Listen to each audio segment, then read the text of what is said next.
Good afternoon dear students. Last time पे आपको हमने पढ़ाया था थैलस ऑर्गेनाइजेशन ऑफ एल्गी, और थैलस ऑर्गेनाइजेशन में हमने उसके आपको टाइप बताए थे। टाइप में हमने बताया था unicellular, filamentous, colonial and siphonaceous form. After that the fifth type was algae thallus organisation.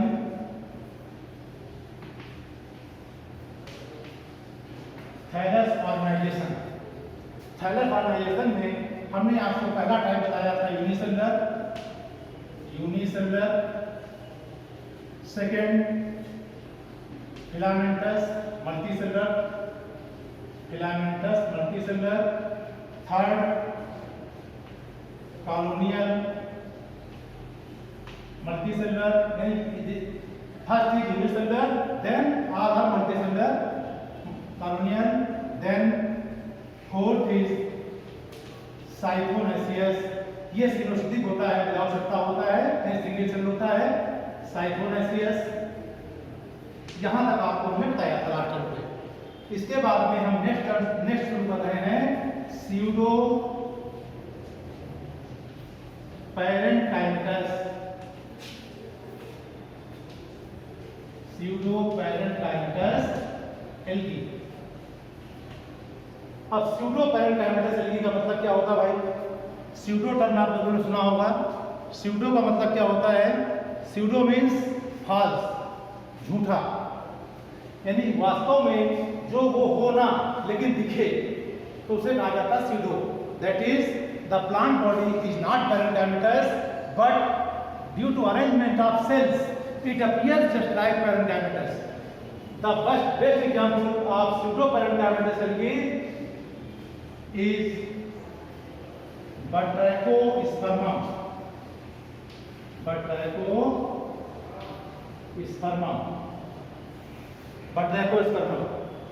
तो इसमें होता क्या है, जैसे अभी तक आपने पढ़ा है फिलामेंटस एल्गी में ये सेल्स एक दूसरे के साथ one above the other arrange होती हैं and they develop thread-like structure. But in the case of pseudoparenchymatous, cells are arranged more than one row.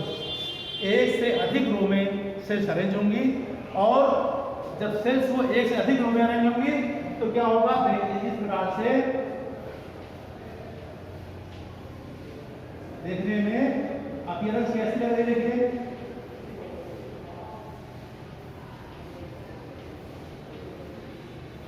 देखिए कॉमन सीज है, तो देखने में कैसा लग रहा है कि just like parenchyma, but these are not true parenchymatous cells. This type of body is found in batrachospermum. इसके बाद में फिफ्थ के बाद 6 नंबर आता है पैरेंकाइमटस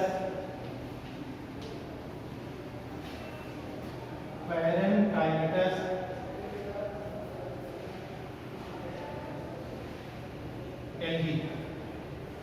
Parenchymatous algae, these are true parenchymatous algae, that is they have true parenchymatous arrangement of cells। parenchymatous cells में main character या main different जो इनसे है वो क्या होता है कि जब सेल्स में डिवीजन केवल ट्रांसवर्स हो, सेल्स में डिवीजन केवल ट्रांसवर्स होगा तो क्या होगा कि सेल्स की जो स्ट्रक्चर बॉडी है वो केवल लंबाई में बढ़ेगी। If they have only transfer division, then they develop this type of structure that is called filamentous structure. But in certain cases, the division of cells is transverse as well as verticals, and they develop parenchyma-like body. The best example of this type of thallus is Alva.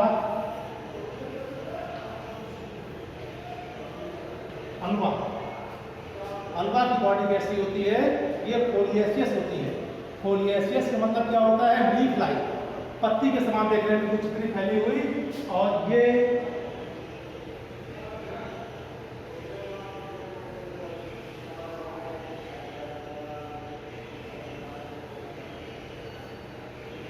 This type of structure. इस प्रकार की body पाई जाती है Alva में। और ये जैसे यहाँ पर क्या था सिंगल फिलामेंटस है, तो ये मल्टी सेलुलर है तो थिक भी होती है। और ये सेल्स बहुत सारी सेल्स एक रूम अनेक रूम में अरेंज होती हैं due to transversal vertical division. Ulva के बाद में दूसरा एग्जाम्पल है साइलसम।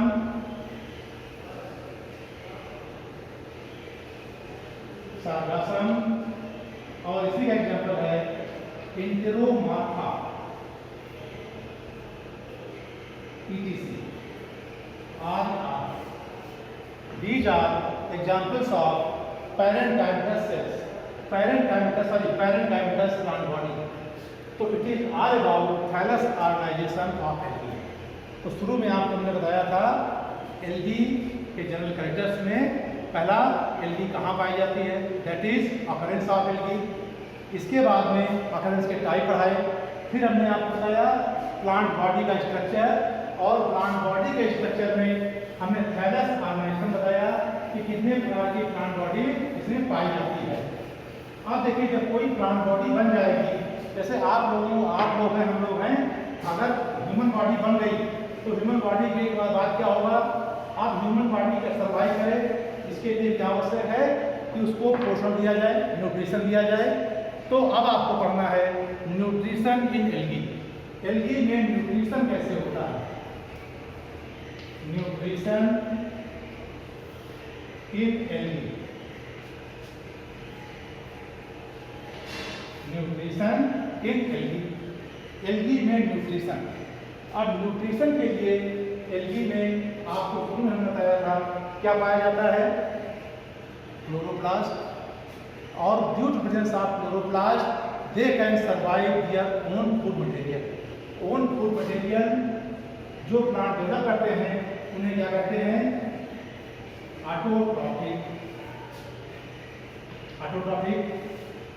Autotrophic plants.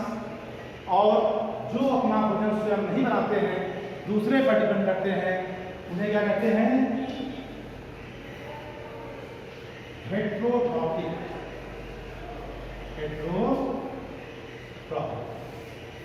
And those plants which have chloroplast and they can survive with their own food material are called autotrophic. Own food material का मतलब वो अपना भोजन स्वयं, ये नहीं किचन में बनाने के जाके, जैसे आप लोग सब्जी बना लिया तो सब्जी बनाने का मतलब ये नहीं कि आप अपना भोजन बना लेते हैं, आप ऑटोट्रॉफिक हैं। आप ऑटोट्रॉफिक नहीं हैं, आप कैसे हैं, हेट्रोट्रॉफिक। क्योंकि आपने जो सब्जी बनाई, जो रोटी बनाई, दाल बनाई, ये किससे बनाई, वो सब क्या है, प्लांट के प्रोडक्ट हैं। तो प्लांट के प्रोडक्ट के द्वारा आपने बनाया, यानी प्लांट ने उनको बनाया, तो प्लांट क्या है, ऑटोट्रॉफिक। और प्लांट का यूज करके जो हम यूज कर रहे हैं, खा रहे हैं, यानी हम कैसे हुए, हेट्रोट्रॉफिक। तो हम लोग परपोषी स्वपोषी नहीं है, लेकिन प्लांट कैसे होते हैं, मेजॉरिटी में प्लांट ऑटोट्रॉफिक होते हैं, but there are certain plants which are heterotrophic. Autotrophic plant क्या करते हैं, they synthesise their own food material by the process of photosynthesis. By the process of photosynthesis.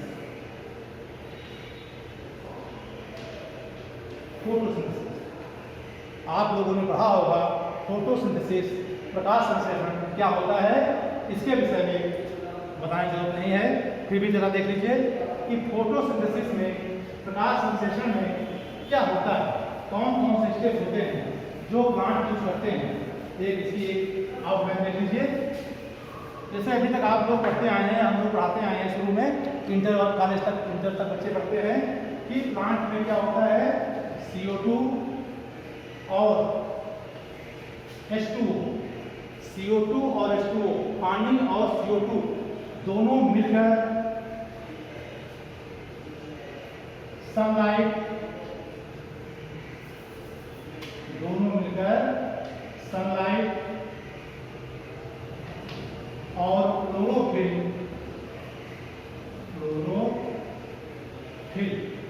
की प्रेजेंस में क्या बनाते हैं, C6H12O6 प्लस 6O2।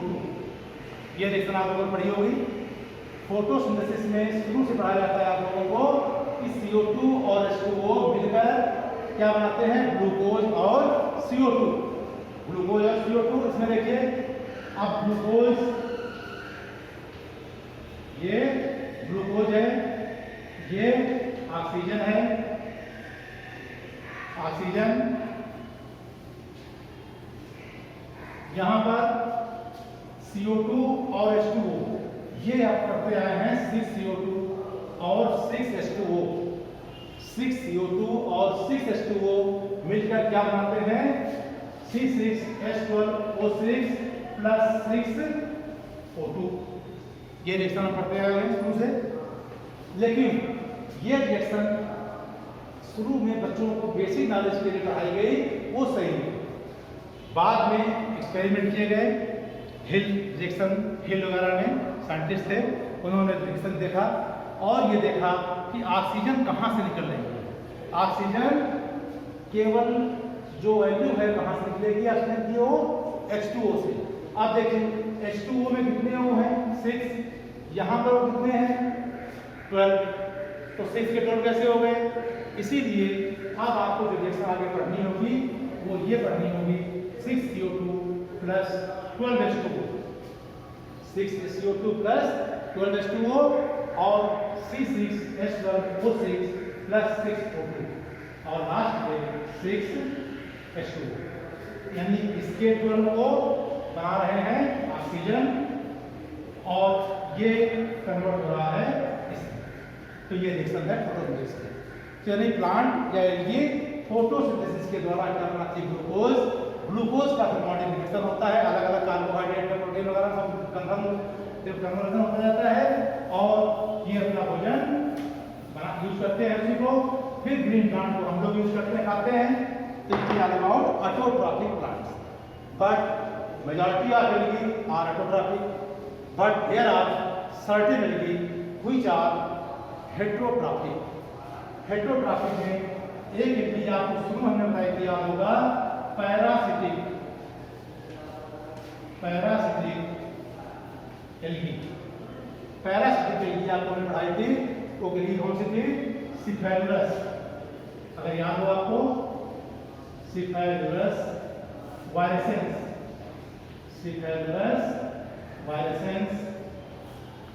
सिफेलुरस वायरेसेंस में क्या होता है, ये टी और कॉफी प्लांट के ऊपर पाई जाती है और उसी से अपना भोजन लेती रहती है। इसके अलावा कुछ एल्गी ऐसी होती हैं जो सिम्बियोटिक होती हैं। सिम्बियोटिक मतलब सहजीवी के रूप में पाई जाती हैं, जैसे लाइकेन में कुछ एल्गी क्लोरोफाइसिक की साइनोफाइसिक मेंबर होते हैं, वो साथ पाए जाते हैं। तो यह आपको पढ़ना है। तो it is all about nutrition. Nutrition में आपको जनरल समझना है। इसके बाद में अब नेक्स्ट क्वेश्चन आता है, वो है रिप्रोडक्शन इन एल्गी। एल्गी में रिप्रोडक्शन कैसे होता है, इसके विषय में आपको पढ़ना है। Reproduction in algae, reproduction in algae. Algae में रिप्रोडक्शन ये कैसे होता है, रिप्रोडक्शन क्या है, व्हाट इज रिप्रोडक्शन। या जनरल जो आपको बताएंगे, हम नेक्स्ट चैप्टर पढ़ाएंगे इसको आपको। रिप्रोडक्शन है क्या, reproduction is the process by which number of individuals increases. यानी one species can increase in their number by the process of reproduction. और रिप्रोडक्शन के 3 स्टेप हैं। पहला है vegetative process, second is asexual and third is sexual। ये सभी आपको हम नेक्स्ट चैप्टर में पढ़ाएंगे। ओके।